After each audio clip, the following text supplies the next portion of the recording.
புக்ஸோ படமோ இல்லை ஏதோ ஒரு பாட்டோ அதை வந்து கேட்டோடனே சூப்பராக இருக்குது அப்படின்னு சொல்கிறதுக்கு ஒரு காரணம், அது ப்ராபப்ளி குவாலிட்டி வைஸ் செம்மையாக இருக்கலாம், க்ரியேட்டிவ்லி செம்மையாக இருக்கலாம், அது ஒரு பக்கம் இருக்கலாம். பட் இன்னொரு பக்கம் அது கேட்கும்போதோ இல்லை இந்த படத்தை பார்க்கும்போதோ இல்லை இந்த புக்கை படிக்கும்போதோ பயங்கரமாக நமக்கு ரிலேட்டபிளாக இருக்கும். ஏதாவது ஒரு காட்சியோ இல்லை இருக்க ஒரே ஒரு கதாபாத்திரமோ நம்மளை மாதிரியே இருக்கே, இது ஏதோ நம்மளே ட்ராவல் பண்ணுற மாதிரி இருக்கே, அந்த மாதிரி பார்க்கும்போது செம்ம கனெக்டிவிட்டியும் இருக்குல்ல. அந்த மாதிரி ஒரு செம்மையான ஒரு புக் தான் நான் படித்தேன்.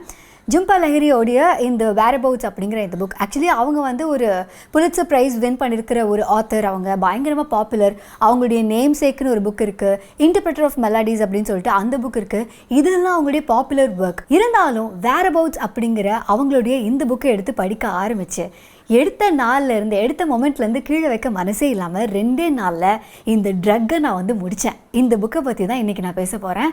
இப்போதைக்கு இந்த மொமெண்ட்டில் யாராவது என்கிட்ட வந்து பெஸ்ட் உங்களோட ஃபேவரட் புக் என்ன அப்படின்னு கேட்டால் இந்த செகண்ட் நான் இப்போ இந்த புக் தான் சொல்ல போகிறேன்.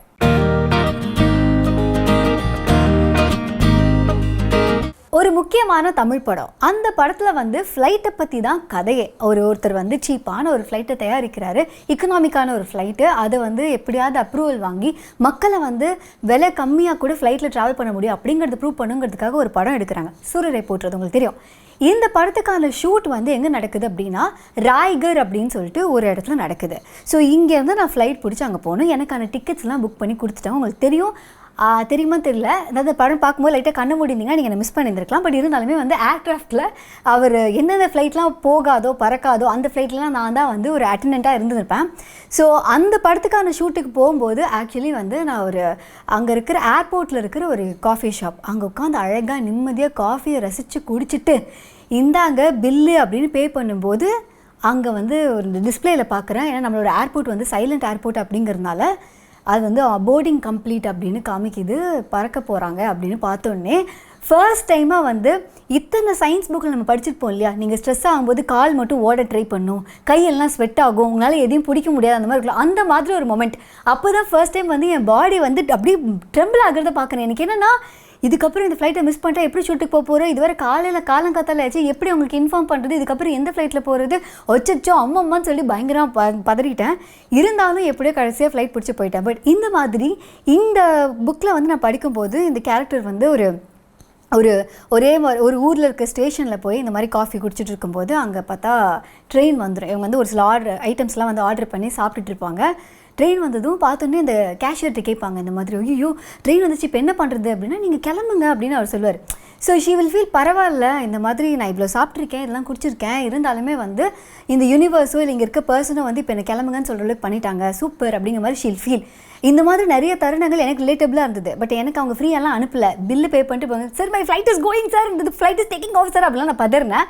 அப்போல்லாம் பதறியுமே வந்து அங்கே நோ யூஸ், ஃப்ளைட்டுக்கு நீ வந்து டைம் ஆனாலும் அந்த காஃபிக்கு பில் பே பண்ணிட்டு தான் போகணும் அப்படிங்கிற மாதிரி பே பண்ணிட்டு போக வேண்டிய ஒரு தருணத்தில் தான் நான் இருந்தேன். பட் இந்த மாதிரி இந்த புக்கில் நான் படித்த ஒரு சில விஷயங்கள் எப்படி வந்து என் லைஃப்பில் நான் கோத்ரூ பண்ணதையும் வந்து ரிமைண்ட் பண்ணிச்சு அப்படிங்கிறது தான் வந்து செம்மையான ஒரு மேட்டராக இருந்தது. உங்களுக்கு எதை பார்த்தாலும் பயமே கிடையாதா அப்படின்னு அந்த கேள்வி கேட்கும்போது எனக்கு வந்து ஒரு பதில் வரும். எனக்கு வந்து கரப்பாம்பூச்சியை பார்த்தா பயங்கர பயம்.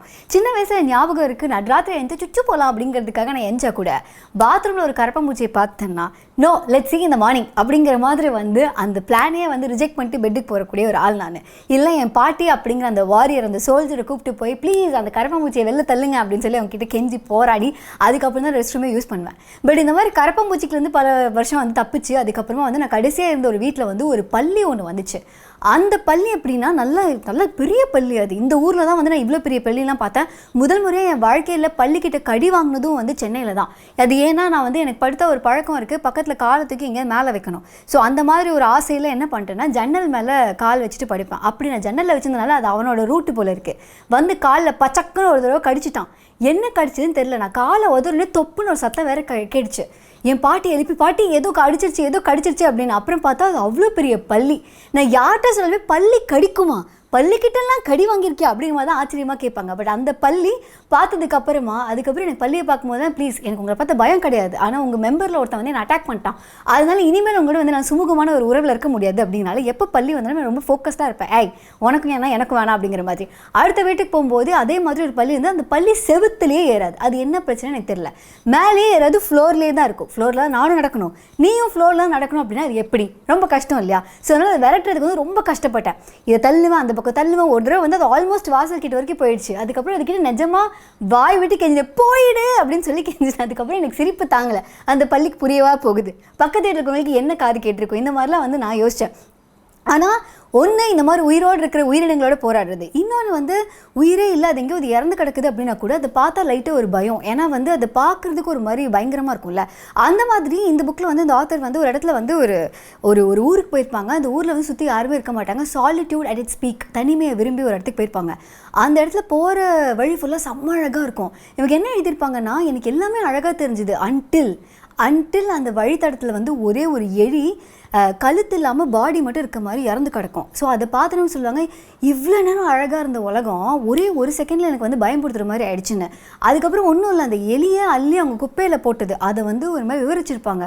நான் அதை பார்க்கவே இல்லை, அதை எடுத்து நான் போட்ட விதம் எனக்கு இப்படி தான் இருந்தது. அதை எடுத்ததுக்கப்புறம் அந்த டப்பாவில் போட்டதுக்கப்புறம் அந்த டப்பா சவுண்டு, டப்பாக்குள்ளே இருக்கிற சவுண்டு வேறு கேட்கும்ல, அது ஓடி இருக்காது, பட் டப்பா ஆட்டுறதுல அது ஆடி இருக்கும்ல, அந்த சவுண்டு உங்களுக்கு எப்படி பாதர்சமாக இருந்தது. இந்த மாதிரி விஷயங்களை அவங்க எழுதும்போது இதெல்லாம் நம்ம சின்ன வயசில் எங்கேயோ ஒரு இடத்துல ஏதோ ஒன்று பண்ணியிருப்போம்ல, அது பண்ணும்போது அந்த ஒரு பயத்தோடு இருக்கும். ஏன்னா இந்த எலிப்பொறியை வச்சு எலி பிடிப்பாங்க, அதெல்லாம் முடிச்சதுக்கப்புறம் அது தூக்கும்போது அது உள்ள எலி அது இறந்து போயிடுச்சு, ஆனால் அது உள்ள சத்தம் கேட்குதுனாலே நமக்கு ஒரு மாதிரி பதப்பதன்னு இருக்கும். ஐயோ இது என்னது இப்படிலாம் சத்தம் கேட்குது அப்படிங்கிற மாதிரி.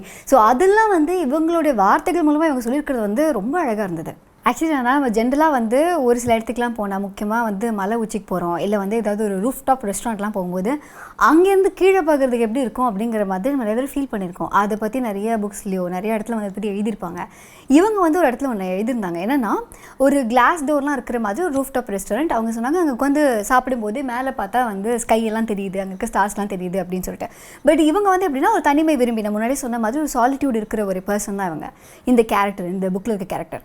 ஸோ இவங்க வந்து அங்கே சாப்பிட்டே இருக்கும்போது அவங்களுக்கு வெளில போகணும் போல் ஆசையாக இருக்கும். ஆனால் வந்து ஃப்ரெண்ட்ஸோட ஒரு பெரிய செட்டப்பாக ஒரு ஃபங்க்ஷனுக்காக வந்திருப்பாங்க, எப்படி வெளில போகிறதுனே தெரியாது. டக்குன்னு ரெஸ்ட் ரூம் எங்கே அப்படின்னு கேட்கும்போது வெளியில் இருக்குது அப்படின்னு, வாவ் அப்படின்னு சொல்லிட்டு இவங்க வந்து வெளில வந்துடுவாங்க. சரி கொஞ்ச நேரம் வெளில வந்து காற்று வாங்கிட்டு போகலாம், உள்ளே ஒரே மக்களாக இருக்காங்க அப்படின்னு சொல்லிட்டு அவங்க வெளில வருவாங்க. வெளில வந்து அவங்க என்ன பண்ணுவாங்கன்னா கீழே வரைக்கும் போயிட்டு மேலே பார்ப்பாங்க. அந்த ரெஸ்டாரண்ட் வந்து கிளாஸ் மாதிரி இருக்கும். அதுக்கு அவங்க எழுதிருக்கிறது எப்படி இருக்குன்னா, நான் மேலே பார்க்கும்போது அது வந்து ஒரு அக்வாரியம் மாதிரி இருந்தது, அங்கே இருக்கிற மக்கள்லாம் கலர் கலர் ட்ரெஸ்ஸில் வந்து மெதுவாக நடமாடிட்டு இருந்தாங்க அப்படின்னு சொல்லிட்டு. ஜென்ரலாக ஒரு அக்வாரியம் பார்க்கும்போது அப்படி தான் இருக்கும், நல்ல ஒரு தண்ணியில் கிளியர் வாட்டரில் நல்லா அந்த பச்சை கலர் செடி கொடிகள்லாம் ஏதாவது வச்சுருப்பாங்க, அதில் அழகாக மீன்லாம் கலர் கலர் நடமாடும்ல. ஸோ அந்த மாதிரி ஒரு எஃபெக்ட் பீப்புளை அவங்க பார்க்கும்போது இருந்தது அப்படிங்கிற மாதிரி அந்த பெர்ஸ்பெக்டிவ் வந்து ரொம்ப நல்லா இருந்தது. ஜென்ரலாக நமக்கு ஒருத்தவங்களை ரொம்ப பிடிக்கும் அப்படின்னா அவங்க வந்து ஏதாவது நம்மக்கிட்ட பிரச்சனை அப்படின்னு சொல்லும்போது அதுக்கு நமக்கு ஏதாவது ஒன்று ஹெல்ப் பண்ணியே ஆகணுமே அப்படிங்கிற ஒரு ஆசை இருக்கும். பட் ஒரு சில கேரக்டர்ஸ் இருக்குது எப்போவுமே பிரச்சனையோடு தான் இருக்கும் வாழ்க்கையில், இல்லை பிரச்சனையே இல்லைனாலுமே இது சரியில்லை அது சரியில்லை அப்படி சொல்லிட்டு தான் இருப்பாங்க. அந்த மாதிரி ஒரு நபரோட ரிலேஷன்ஷிப்பில் இருந்தால் எப்படி இருக்கும்.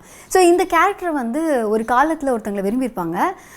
அந்த பையன் வந்து அப்போ நிறையா இந்த விஷயம் அந்த விஷயம்லாம் சொல்லும்போது எதாக இருந்தாலும் நான் சால்வ் பண்ணணும், என் பாய் ஃப்ரெண்ட் நான் தான் பார்த்துக்கணும், அந்த மாதிரி ஒரு ஃபோர்ஸில் இருந்திருப்பாங்க. அவங்க ரொம்ப வருஷம் கழிச்சு இதே பர்சனை வந்து ஒரு இடத்துல மீட் பண்ணுவாங்க. அவங்க மீட் பண்ணும்போது அவர் அதே மாதிரி லைஃப்பில் இது சரியில்லை அது சரியில்லை அப்படின்னு சொல்லுவார்.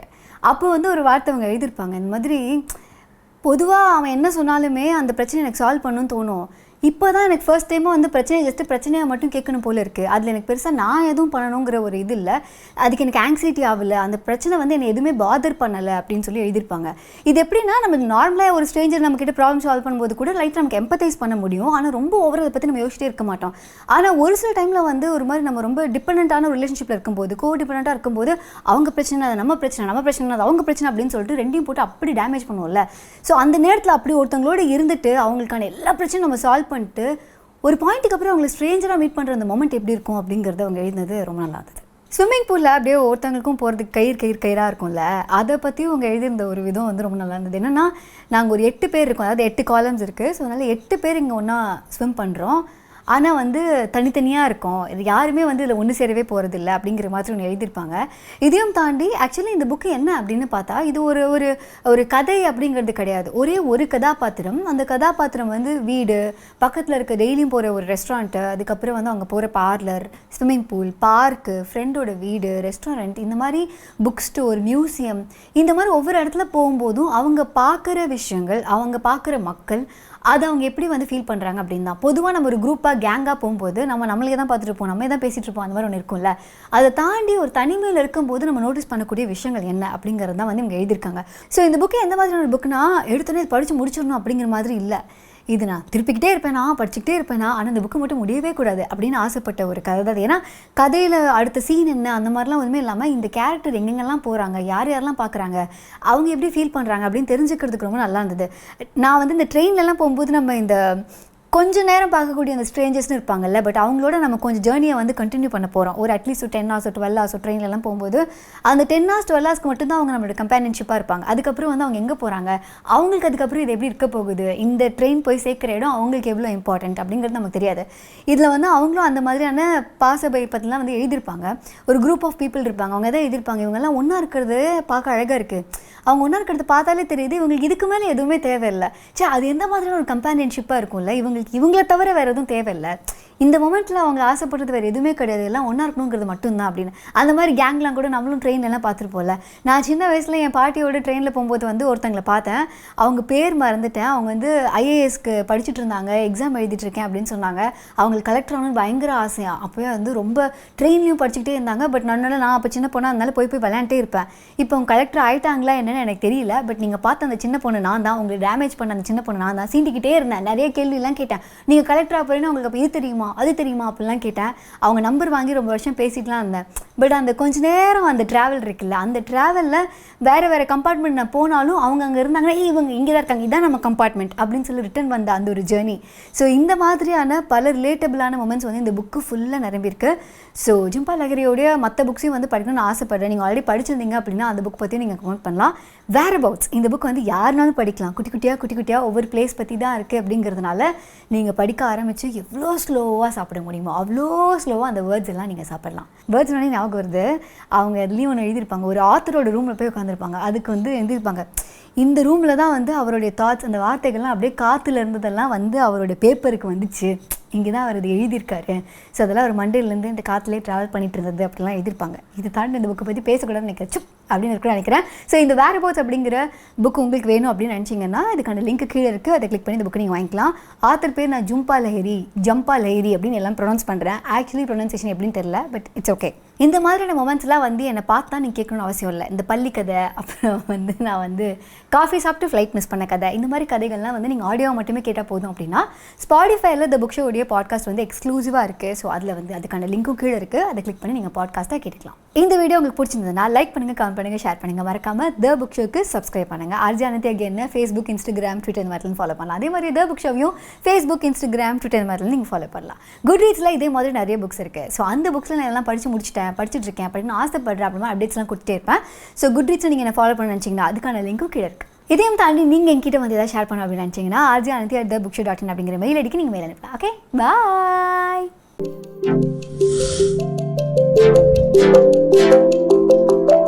பள்ளிக்கிட்ட கடி வாங்கியாச்சு, பூனை கிட்ட பொறாண்டு வாங்கியாச்சு, நாய் இது வரைக்கும் கடிக்கல, துரத்தி தான் விட்டுருக்கு. கரப்பாம்பூச்சி வந்து அது என்னை பயம்படுத்திருக்கு, அதில் நான் இடித்து விழுந்ததெல்லாம் உண்டு, ஆனால் அது என்னை எதுவும் டேமேஜ் பண்ணதில்லை. இருக்கிறதுலே எனக்கு பயம் எது தெரியுமா, நார்மல் கரப்பாம்பூச்சியில் இந்த ரெக்கை வச்சு பறக்கும்ல, அவன் தான் எனக்கு இருக்கிறதுலே பயம். இந்த மாதிரி ஏதாவது ஒரு ஸ்பீஷீஸ் கிட்டே நீங்கள் வந்து கடி வாங்கியிருக்கீங்க, அதோட ப்ரௌட் மொமெண்ட்டாக இருந்தது அப்படின்னா அதை நீங்கள் கீழே கமெண்ட் பண்ணலாம். பறக்கும் கரப்பாம்பூச்சி வந்து அல்டிமேட். ஐயோ.